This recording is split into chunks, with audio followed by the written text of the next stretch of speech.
Hey everybody, welcome to Amy Nolte Music. If you want to hear the extended version of this video, you can watch it on Nebula. More about that later.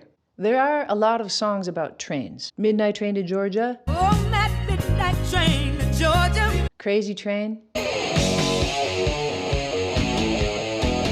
Runaway Train. Bought a ticket for a runaway train. Love Train. People all over the world. Everybody join in. Last Train to Clarksville. Take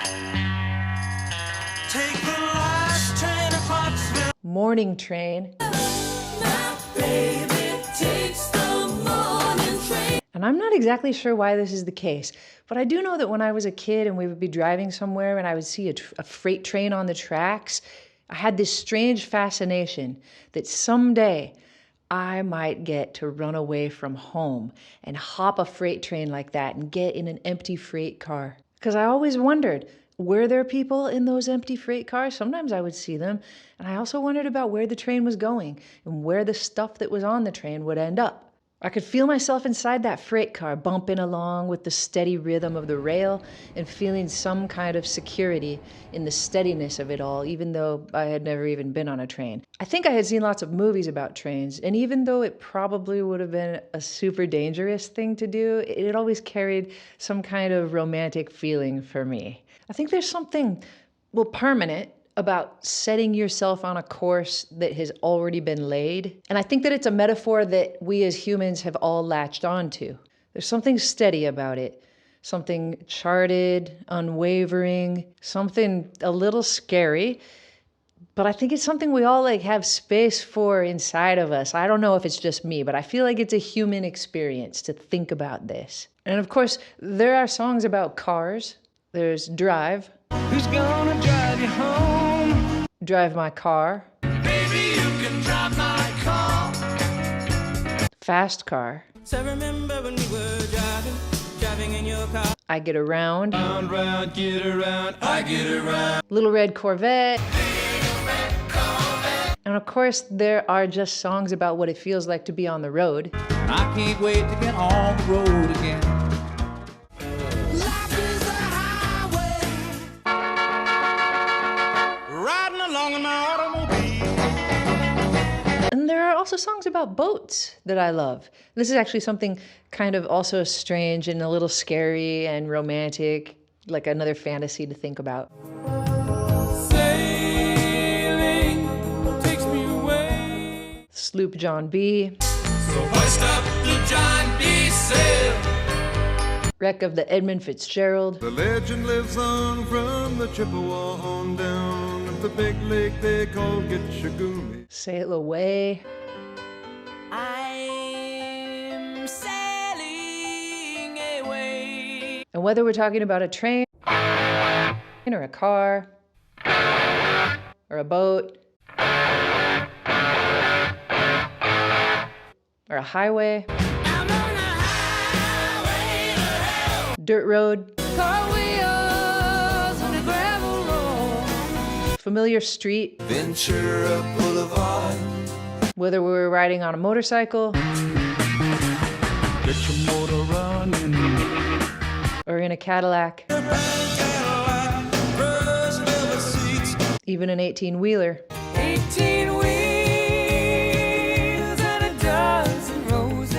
I think there's something extremely relatable about the thought of picking up, going somewhere, moving on. I've wanted twice and you can settle the price cause I'm moving on. And it can always be applied to a great love story, I think, whether it's talking about a beginning of a relationship or an ending of a relationship. But there's just something about a train for me. And every once in a while, I'll come across a song that is not only about a train, but that sounds like a train. And for me, those are some of the most beautiful songs that there are. How do you make a song sound like a train? How do you make a song feel like a train? One of the songs that paints a really good picture about what that feels like lyrically is City of New Orleans by Steve Goodman. Riding on the city of New Orleans. Also covered brilliantly by Willie Nelson Illinois Central, Monday morning rail. and also Arlo Guthrie. 15 cars and 15 18 restless riders. And I feel like both of these cover versions took the original and morphed it a little bit to make it sound and feel more like a train. And one thing I didn't mention was that if I was ever going to run away from home and get on said freight train, there would be a harmonica in my pocket. Listen to the way that the harmonica kind of pops rhythmically in the Willie Nelson version. City of New Orleans. That, coupled with the brushes on the snare drum and the kick drum low and steady, Illinois Central, Monday morning. really make you feel like you're passing through the graveyards of rusted automobiles. Such a good line. The graveyard of the rusted automobile. And those snare drum brushes have a little bit of a lilt to them, but if you listen close, they're not swinging, they're straight. But do eighth notes really need to be straight in order to feel like a train? They don't in Paul Simon's Train in the Distance.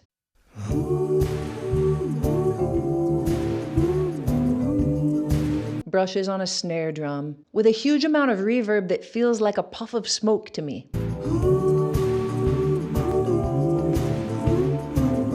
Another genius move is the oohs and the way that they sound like the whistle of a train. As he starts singing about a married woman and the man who really wants her, tries to pursue her, it's something that he wants but can't have, you hear the very subtle, steady pulse of the low bass drum and a hi-hat closing on 2 and 4. She was beautiful as southern skies the night he met her. And when he starts to sing the hook of this song, which is so extremely poignant and beautiful that I can hardly even talk about it without getting choked up, everybody loves the sound of a train in the distance. Everybody thinks it's true. Ooh, everybody loves the sound of a train in the distance.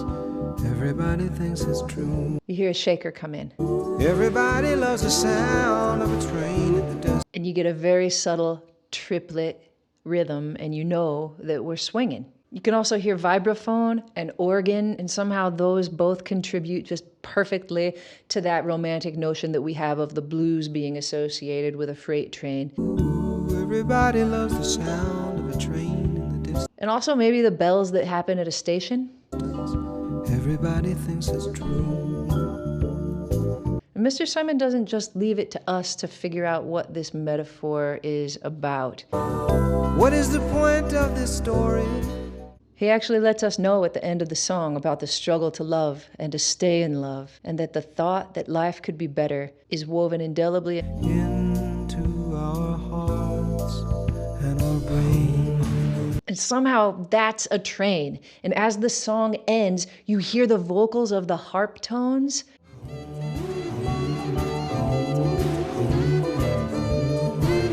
Again, so train-like, and you hear the Jeff Porcaro drums and you hear the Marcus Miller bass, and it all just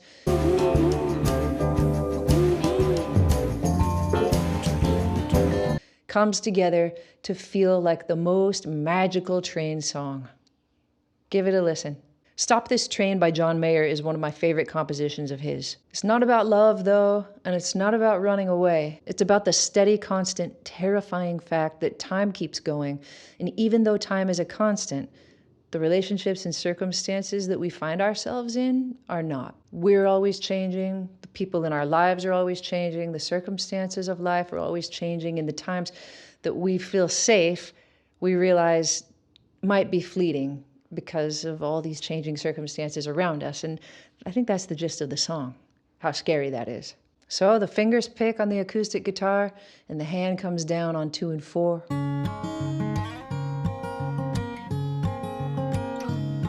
And there's something about the steadiness of this guitar and the fact that it just keeps going and going.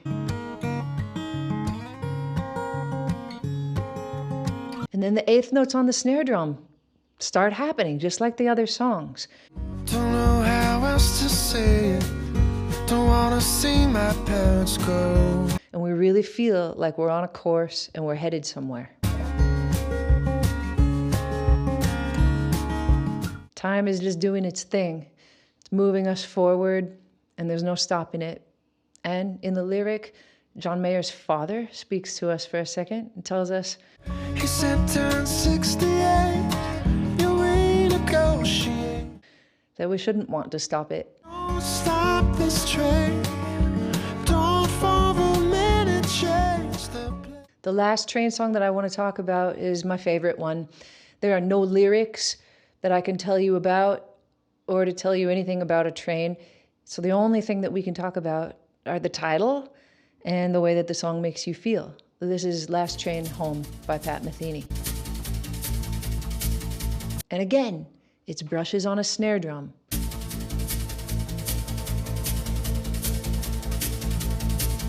But these are 16th notes. And this train has been going for a while. It's got pace.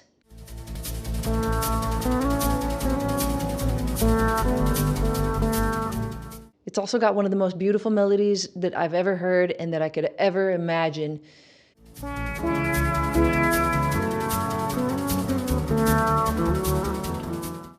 It just tears my heart apart every time I hear it.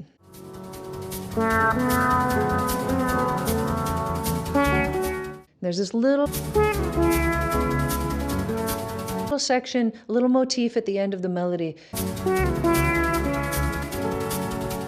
that gets played in intervals of fourths. It's a little sing-songy, it's a little nursery rhymey.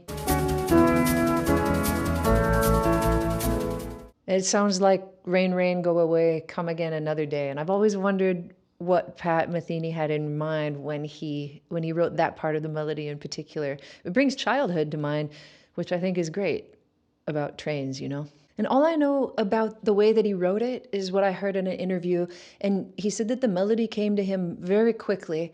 And since the melody was so strong and so powerful, he felt that it was a challenge to do it justice improvising on it, and that he had to be extremely thoughtful about it.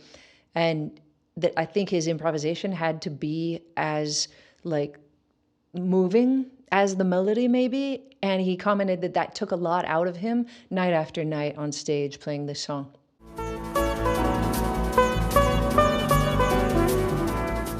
I'm not a drummer, but those 16th notes never stop through the whole song. And I think it would be really, really hard to keep those going. Maybe especially with brushes, because there isn't as much bounce as sticks. I don't know, somebody tell me in the comments. To me, this sounds exactly what it would feel like to be on a train, maybe going across the country, maybe with no plan, maybe not knowing when you're gonna get off. And I don't want to tell you how to feel about this song or how to feel about any of these songs. I think you need to listen and figure it out for yourself. But I do think that Paul Simon summed it up beautifully in the line that is the chorus of his song. Everybody loves the sound of a train in the distance. Everybody thinks it's true.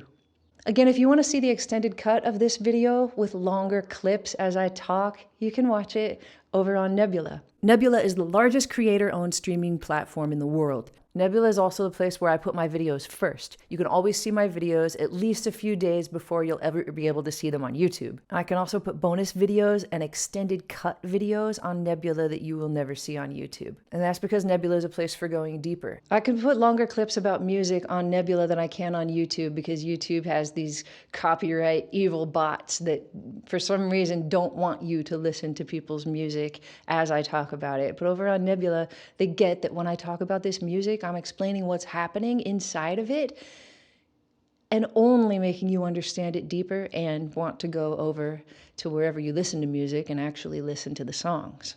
You can also only find my show, Quarter Notes, on Nebula. 4 in-depth interviews with amazing jazz pianists where we go into great detail, sitting here at this piano, about how they make choices as they play. I've interviewed Larry Goldings, Dennis Ham from Thundercat, Jackie Terrison, and Jacob Mann. The series is called Quarter Notes with Amy. You can also see exclusive content like my full-length documentary about my very favorite Brian Wilson composition, Surf's Up. Joining Nebula won't just get you access to all of my extra videos, but it will also get you access to bonus content from many other music creators that you already know and love, like Mary Spender, Adam Neely, 12 Tone Music, and Charles Cornell. Nebula is a platform with no ads ever. And there's nothing to let you know how many times a video has been viewed, liked, or commented on, because those things don't matter on Nebula. It's simply a place to just discover more about the world around you. And you can do that across the entire platform as you discover breathtaking original videos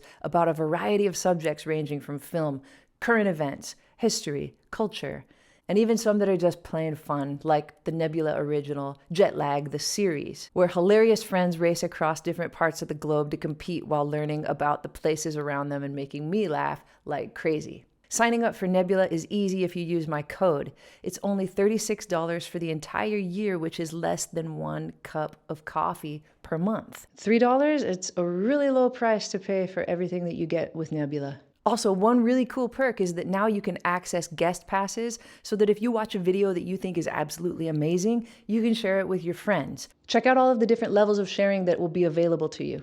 I think it's super fun to think about things that songs have in common, like trains or cars or boats or travel, or just, like I said, moving on, picking up, going somewhere on a course. And I really do feel like we all get that living here on this planet. And I'm glad that I've been able to bring that to you for a second today. Thank you so much for watching, everybody. I'll see you next time on Amy Nolte Music.